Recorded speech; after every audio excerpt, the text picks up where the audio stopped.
Selamat berjumpa kembali dalam pembahasan yang menyangkut tentang tema-tema yang erat kaitannya dengan dunia edukasi dan juga dunia bisnis. Pada kesempatan yang teramat baik ini, topik yang akan kita angkat menjadi bahan ulasan yaitu tentang dana pensiun. Kalau kita berbicara tentang dana pensiun ini, maka ini merupakan suatu kumpulan dana yang diperoleh dari iuran tetap dari tiap peserta ditambah dengan penyisihan penghasilan perusahaan. Serta para peserta itu memiliki hak untuk mendapatkan bagian keuntungan itu setelah peserta tersebut pensiun. Sebelum kita melangkah lebih jauh tentang dana pensiun ini, maka ada baiknya kita mengenal terlebih dulu tentang fungsi dari dana pensiun ini. Kalau kita berbicara tentang fungsi dari dana pensiun ini, kita dapat menelaahnya dari aspek perusahaan dan dari aspek penyelenggara program. Kalau kita berbicara fungsi dana pensiun dan kita meninjaunya aspek bagi perusahaan, maka tentunya dana pensiun ini bagi perusahaan akan memberikan penghargaan kepada setiap karyawan karena mereka telah memberikan apa yang disebut dengan pengabdian kepada perusahaan. Dengan adanya dana pensiun ini pula, maka tentunya akan dapat meningkatkan motivasi kerja karyawan sehingga produktivitas perusahaan pun pada gilirannya juga akan meningkat. Dengan adanya dana pensiun ini pula, maka tentunya akan menciptakan perasaan aman bagi seluruh karyawan, di mana ini agar mampu menurunkan jumlah karyawan yang berhenti bekerja sebelum mereka memasuki masa pensiun. Dan dengan adanya dana pensiun ini pula, maka tentunya akan dapat meningkatkan citra dari suatu perusahaan pada saat mereka menjalankan roda usahanya ataupun roda bisnisnya. Ini fungsi dana pensiun kalau kita meninjaunya dari sisi perusahaan. Kemudian yang kedua, kalau kita meninjau fungsi dari dana pensiun ini dari aspek penyelenggara programnya. Dalam hal ini, penyelenggara program dana pensiun memiliki kesempatan untuk mengelola dana agar dapat menghasilkan keuntungan. Karena iuran dana hari tua ini dapat digolongkan ke dalam suatu instrumen investasi. Dengan adanya dana pensiun ini pula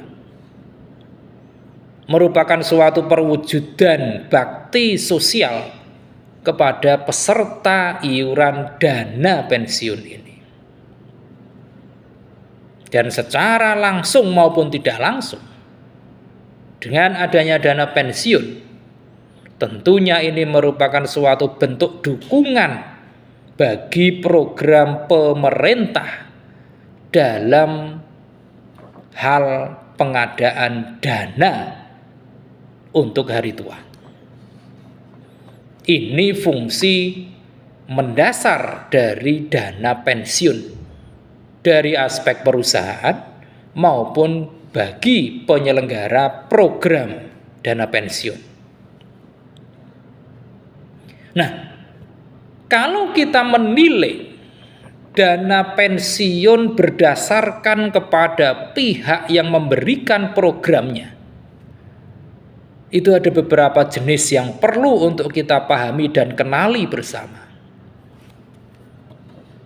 Jenis yang pertama yaitu pemberi kerja. Dana yang dibuat oleh individu atau oleh sebuah lembaga, badan yang mempekerjakan pekerja, di mana mereka berlaku sebagai pendiri dan menyelenggarakan program dana hari tua tersebut untuk seluruh karyawan.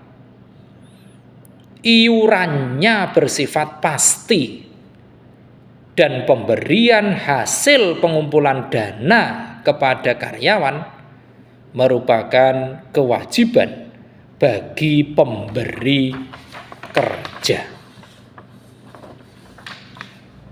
Itu pemberi kerja. Yang kedua, lembaga keuangan. Dana yang dibentuk oleh lembaga keuangan seperti misalnya bank, oleh karena itu iurannya juga akan bersifat pasti dan hanya dibebankan pada pemberi kerja, serta besarannya itu berdasarkan pada keuntungan yang diperoleh oleh pemberi kerja. Kemudian yang ketiga adalah lembaga asuransi kesehatan. Dana yang diselenggarakan oleh perusahaan asuransi jiwa untuk perorangan, baik itu bagi karyawan kantor maupun pekerja independen, ini terpisah dengan dana hari tua dari pemberi kerja. Itu adalah beberapa jenis dana pensiun kalau kita mengacu pada pihak yang memberikan program dana pensiun ini. Nah, mungkin yang menjadi pertanyaan adalah apakah dana pensiun ini penting? Kalau pertanyaannya muncul itu seperti itu, maka tentu saja jawaban dari pertanyaan itu adalah bahwa dana pensiun ini penting. Mengingat ada beberapa alasan tentang pentingnya dana pensiun ini. Alasan yang pertama yaitu bahwa dana pensiun ini dapat dianggap sebagai simpanan untuk hari tua.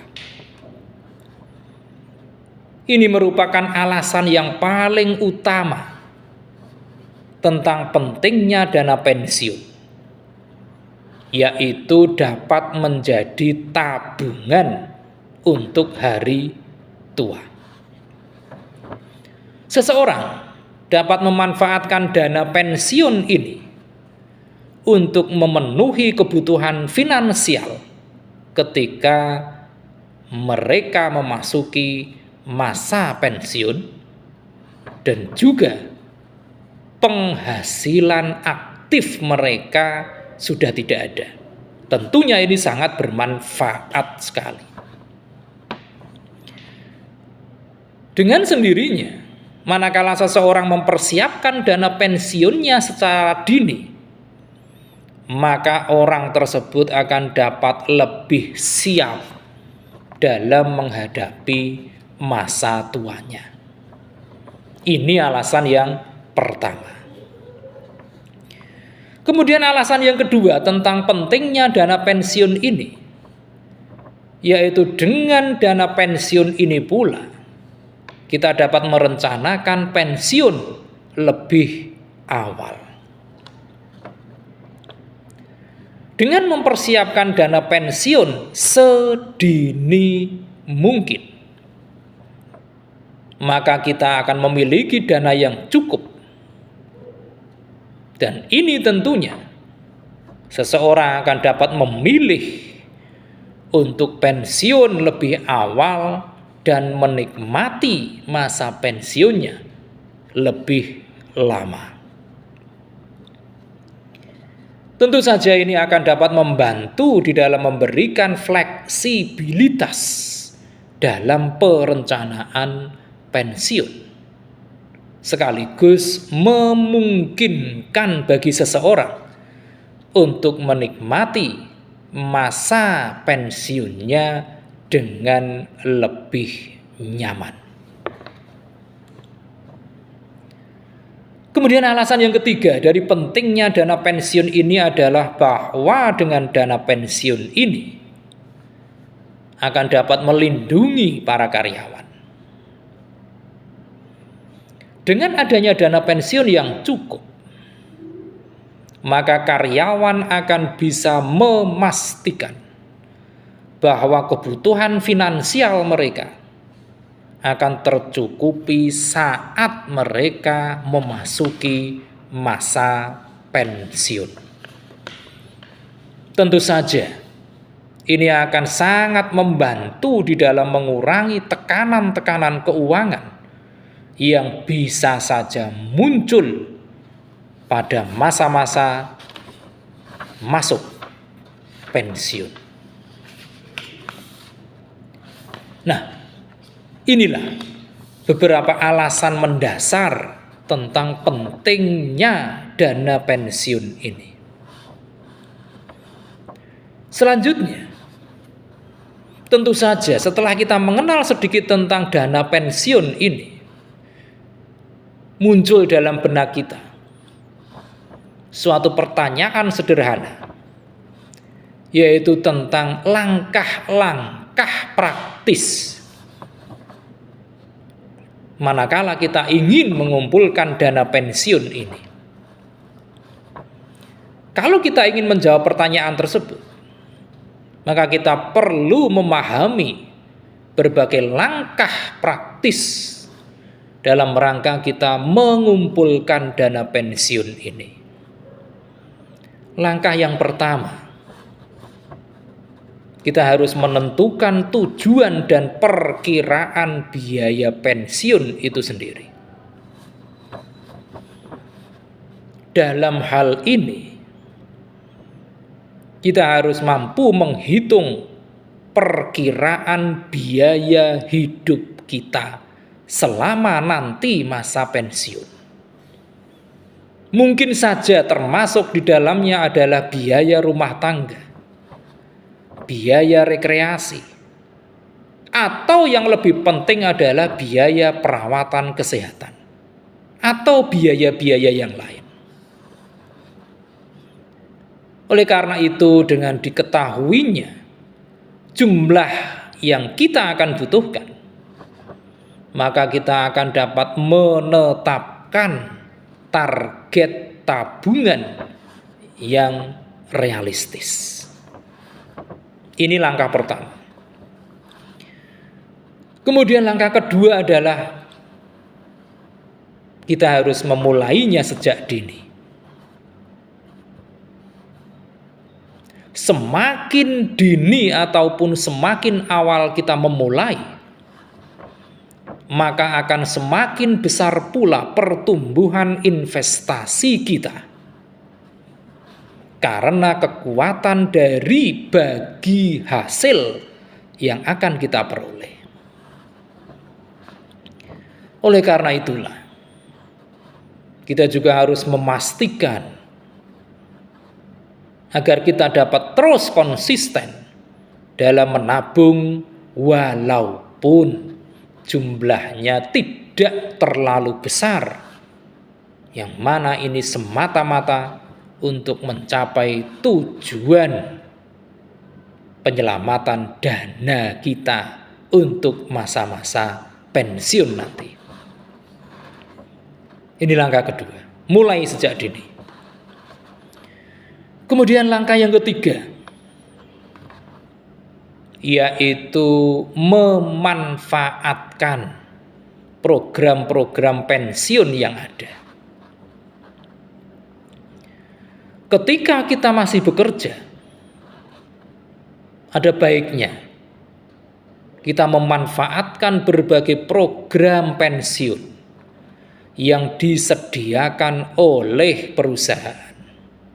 Misalnya saja program pensiun karyawan, atau mungkin rencana pensiun yang disponsori oleh perusahaan.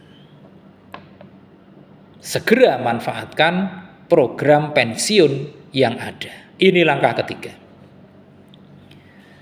Kemudian langkah yang keempat, kita juga mulai sekarang sedini mungkin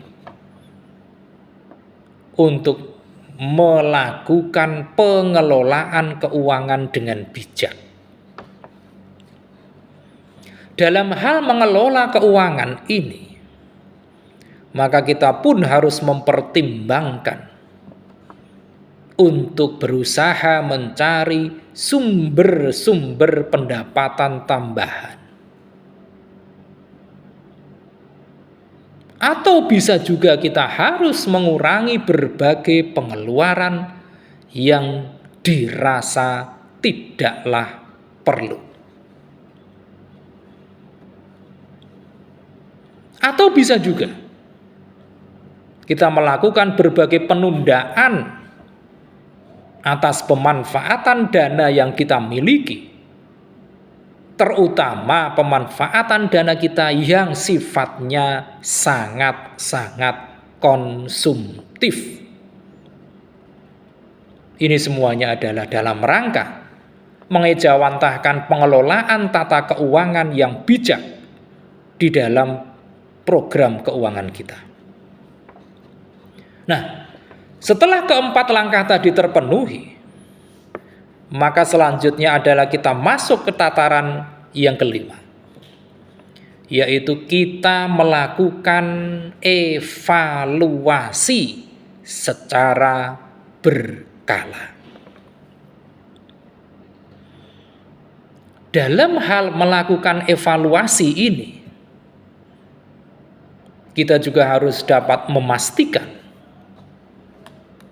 agar kita dapat memantau pertumbuhan investasi kita, sekaligus memperbarui estimasi biaya hidup manakala kita pensiun nanti.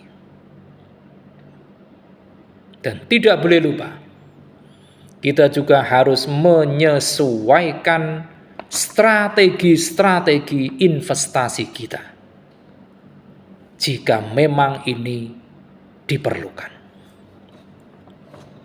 Itulah beberapa langkah yang sifatnya sangat praktis sekali dalam rangka kita memikirkan, mengejawantahkan persiapan dana pensiun kita. Kita tahu bahwa semakin uzur usia seseorang, maka tingkat produktivitasnya itu memiliki kecenderungan untuk semakin menurun. Oleh karenanya, untuk mengantisipasi hal-hal seperti itu, seperti yang kita telaah tadi, lakukan sejak dini upaya-upaya penangkalan berbagai kemungkinan buruk yang bisa saja muncul manakala kita telah berada pada usia-usia yang kurang produktif lagi. Oleh karenanya, diperlukan komitmen yang tinggi sekaligus konsistensi yang berkelanjutan dalam rangka memupuk berbagai potensi keuangan dalam rangka menghadapi hari-hari di mana kita telah masuk tataran masa pensiun. Demikian pembahasan singkat kita kali ini tentang dana pensiun ini. Mudah-mudahan membawa manfaat bagi kita semua. Kita akan lanjutkannya dengan membahas berbagai tema yang lebih menarik lagi pada sesi-sesi berikutnya. Sekali lagi terima kasih atas perhatian Anda. Jangan lupa setelah menyaksikan tayangan ini silakan klik di layar Anda untuk like, komen, subscribe, dan tentu saja jangan lupa share. Terima kasih.